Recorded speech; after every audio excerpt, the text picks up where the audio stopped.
Well, hey everyone, this is our afterthoughts with the sermon, and today's sermon was on Psalm 19.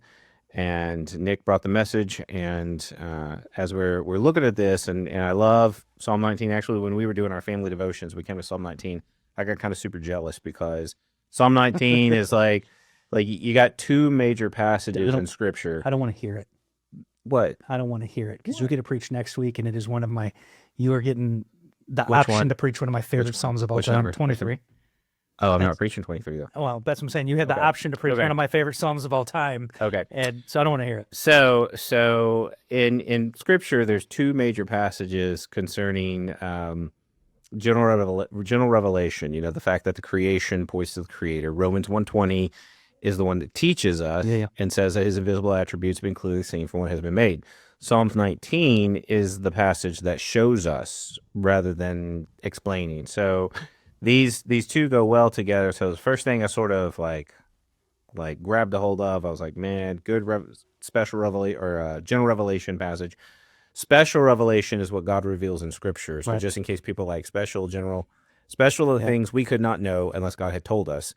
But general revelation are the kind of things that you can look and you can see, and you're like, wow, the effect points to the cause being God. So all that in play. So with this kind of sermon, though, you shifted, and when you were talking about as we think of our minds and our desires, and you were going on focusing on God. So one thing that came out, because you were talking about being in the deer stand, you were talking about, the mind going to God and really being with God. So there was a book called Practicing the Presence of God, written by a guy named Brother Lawrence. So super popular. I mean, it's basically the only thing he ever wrote. He was a monk, and I don't even think he meant to write this as a book. It was just more like his Thoughts and reflections. Yeah, and so his whole thing was. And this was kind of like, as a monk, you can sort of do this every single moment to be aware of God.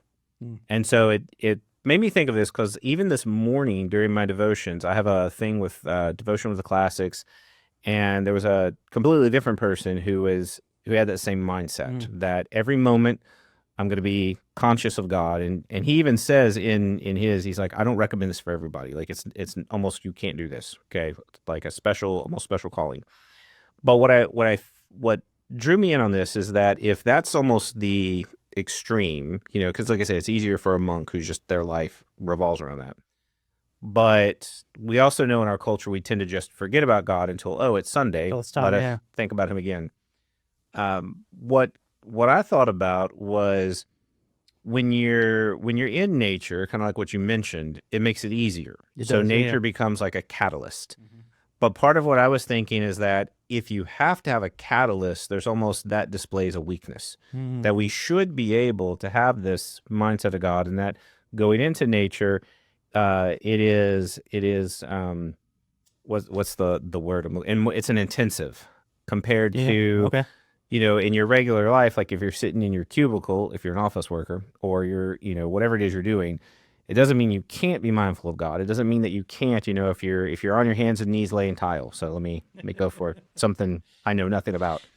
So if you're doing that, that might be we might think of that as an unlikely place, but it doesn't mean that you can't be aware. It doesn't mean. No, I spend many times laying tile doing exactly that. Right. Yeah. Right. So it may not be that we're so close to God every moment, but I think it was just one of the things I kind of recognized is that.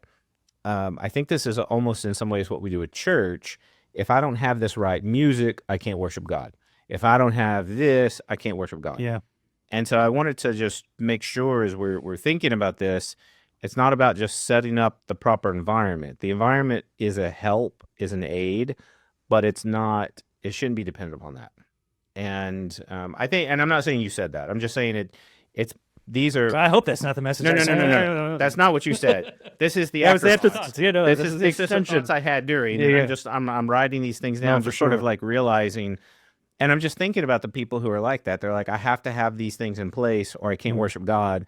And to me, as I was writing down, I'm like, this displays a weakness. This displays a problem. Right. Well, we've also just completely distorted the idea of worship. I mean, in most churches, today the idea of worship is the time that we sing.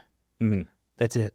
Like, oh, this is worship time, not literally everything else, And so we've completely distorted that idea and really made, and kind of, I think, carrying on from what you're saying is we've made this idea it's about us and what we need. I think that's what you're saying is like creating these catalysts, but they have to be my catalysts. They have to be what I want. Has to almost meet our pleasures or our desires or be what we're used to. And I think that I think you're right. I think that's kind of the psalm in itself, right? Instead of it being about me, it's embracing him and, focusing on, So in that same vein, so this shifted because we're talking about needing those catalysts or having what we desire. So you went into this exposition concerning diet and, which deals with desires. I mean, right. The statistics tell me that most of America can at least relate to that. Oh, absolutely. That's a thing. The world looks at us and is just dumbfounded. That's what it is. Yeah, for sure. Issues. So, and I relate to this because I've always struggled with my diet as well. Yeah. And that's been, and you were getting to, again, almost like where Psalms look at the creation and points to the Creator. We should learn something from these natural things. So on this notion of the diet, the language really that helps with this, when you talk about lifestyle, you're talking about the habits of virtue, because what we do regularly, we call our lifestyle, those are the habits.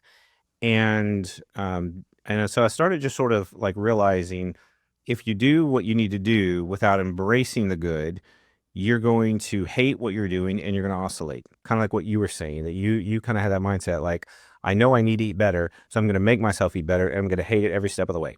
And that's why you can't maintain it. Right. Versus Malachi, who you brought up, who I hope he doesn't see this. Has embraced it. Oh. I hope he doesn't realize I talk about him in sermons regularly. But it's good. I mean, it's helpful because that is the illustration of virtuousness, right, as it relates with diet. Yeah. But that same notion of desiring what is good, whether it's health or whether it is communion with God, whether it's an honesty in relationships, whatever we desire, that's going to be what we pursue. Right. And so that's why when you brought that up, I realized, and so I don't know why, if we're going to go afterthoughts, some of the weird afterthoughts, even Stacy like raised an eyebrow at me, because I was thinking about watch Stacy look at your notebook and then make faces, and I'm preaching, and I'm like, what is he writing? Like, okay, what could he possibly be writing? Here we go. So I chased a weird thought. So I was like, well, concerning nature, scripture, and the disciplines, examples of things going wrong. So like concerning nature, a bad example is the way people, and I'm just like, how do people react? So I wrote down Anakin Skywalker and sand, because if you're familiar with Star Wars, that was one of the lines. Yeah, Justin's throwing me off. When Anakin is like, I hate sand. It gets everywhere. Like, it's just the stupidest line in Star Wars. But there's some people. For the record, for those of us who have spent time in Iraq and Afghanistan, I also hate sand. It gets everywhere. Although I don't know the line you're talking about, but I get it. Sorry, I don't know where you were going with that, but no, we're good. So, well, I just think about like we're just seen Star Wars. I just don't know what you're talking about. Episode 2. So when is that one of the new ones? Yeah, I haven't seen. I don't think I've seen them all. Okay, so anyway, focus. Psalm 19 is about nature. So I think about people who, and you talk about being in the deer stand, and who are just, oh, it's so early. Oh, the dew point, like everything's getting, and it smells funny, this, that, and the other. You can imagine people who just respond the wrong way. It's like, no, creation is beautiful. There should be this response, this goodness, but people respond the wrong way because then sometimes they either think about it the wrong way or had a bad reaction. And like, again, I don't like sand, like, when I go to the beach, like I'm not like, woo, sand, but there is that element of the beauty in what it makes. And there is a sense of experience, and even if you hate washing it off later. So I thought about that. I thought about the scripture, and I think of the boy who can't stand reading and that kind of response. Like, I don't want to read scripture. I have to read at school. I don't want to read at home. this is honing in on that issue of desire. And part of what we teach with virtue is that our desires, we need to desire what is good. If we don't love the true, the good, and the beautiful, we're not going. We're going to take these things that are good, and we're going to hate them in a sense. So, and I thought about this too, because I mentioned it starts with the mind. And if you think that rules are restrictive, because you brought up something about like, oh, I just got to follow the rules and get right up close to the rules. Mm-hmm. Well, again, if you think of it that way, and you think of scripture as boring, and you think of prayer as ineffective, if this is your mindset, then it's no wonder you're not going to pursue it. Right. You're not. I mean, and one thing happens, and you fall out of church, and you fall out, like you just fall right back. Yep, for sure. So to wrap into this, because what I started thinking was the number of people who, in listening to the sermon or who go and listen to this, they're going to think, well, what do I do if I don't desire these things? Mm-hmm. Because you were talking about how, where was it? When you were BC, before Christ, you said, it's just different. Now I don't want these things. And again, that's the language of virtue. And the phrase, I don't know if I've ever put it this way, it's a reorientation of the soul to reorient to what is good. And I even made like a little, I like charts and lists. So that desire without action, James calls that dead faith. And action without, or your action that's without or contrary to desire, that's pharisaical. Mm-hmm. The Pharisees did that. If you have no desire or action, that's you're spiritually dead. And that desire with action, that's the Christ-likeness. So instead of arguing about works or faith, which is, people read that verse and they're like, see, works or no work, instead of arguing about that, it's a different way to view it and go, okay, well, maybe we look at that verse and it's how we actually create that desire and pursue it. Yeah, I mean, that's right. I've never thought about that verse in that way. Well, I was pulling this from Psalm 19:10, because when I was looking at it, read it, it's more to be desired than gold and honey. Mm-hmm. And this is why the scripture talks so much about our desires, right? Because that's going to lead to what we do. And he even says, the words of my mouth, that would relate to actions, and the meditations of my heart. Mm-hmm. That's the desires. They need to be in line. So the concept to end with, I said, is God honored by our restrictions, or is he honored by our desire for the good and the aversion to what is not good? Mm-hmm. Because I think that's what you were honing in on, that, as long as I don't do these things I'm not supposed to, and as long as I check these boxes, I'm good. Is that what is really honoring God? And the answer is no. It's when we act from this place of desire, because I tell people that when they ask me, like, well, how do I know that I've changed? How do I know that I've developed virtue? You do it quickly, you do it easily, and you do it with joy. Right. And I think that's why, if we don't have that, I think this is why I was thinking the people who aren't there, the people who are like, I don't like reading my scripture. Mm-hmm. I remember being there. I remember being that person. Sure. I remember saying, even as a believer, I remember saying, yeah, that's just too Christian for me. I'm pretty sure I started Bible college there. Did you? I mean, I read, and I'm like, I was in, but really when it came down to seeking the truth of God, like actually embracing it, I'm pretty sure when I started Bible college, it was still like that chore. It was still that thing.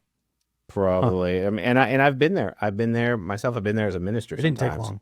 I was all in pretty quick. But the bottom thought to leave with is, I think it starts with the desires. Do we desire God? Do we desire what is true? And I think there's that sense we need to start there, because then once we desire it, like, I really want God, and then you look, what's that going to take? He tells us in his word. Okay, so I don't want to close there. I know this may make it go a little bit longer, but you brought that out from when I said during the sermon that, before Christ, before I knew him, like, I was one person, and then now I'm a different person. I am absolutely a new man. Like, there is no aspect of me that I can really think of that's who I used to be. But I got saved in 2005, so almost 20 years now. It didn't happen in 2005 or 2006. I started Bible college in 2016. Mm-hmm. And so and Bible college wasn't what changed me, but there was a movement there that changed me. And I think that's what's important is when I got to have conversations with men who were willing to conversate about the things of God, and not give me the pray on it answers or whatever. When I truly was able to go on that journey with others and just seek it, I think that's what made my change. That's where the difference was for me, where I could finally see what was true, good, and beautiful.